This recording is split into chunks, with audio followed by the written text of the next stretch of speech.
అప్పుడు యుద్ధాన్ని ఎవరు చూసుకుంటారు? అది దావీదు ఉన్నటువంటి రాజు.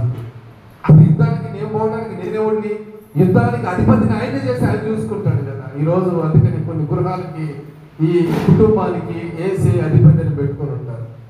అధిపతులుగా మనం ఉండకూడదు, యజమానులుగా మనం ఉండకూడదు. ఆ యజమాని స్థానాన్ని, అధిపతి స్థానాన్ని ఆయనకు అప్పగిస్తే మన కుటుంబంలో ఉన్న ప్రతి బరువు బాధ్యత ఆయన చూసుకుంటారు. ఈరోజు కుటుంబంలో పెద్దగా ఉన్నావేమో, ఈరోజు కుటుంబంలో, సంఘంలో దేవుని పెద్దగా ఉంచితే, దేవుని అధిపతిగా ఉంచితే దేవుడు ఏం చేస్తాడంటే మన ప్రతి బలహీనత తీసివేస్తాడు. అందుకనే ప్రతి విషయంలో దేవునికి కృతజ్ఞతాస్తుతులు చెల్లించాలి, దేవునికి తెలియజేయాలి ప్రతి విషయాన్ని.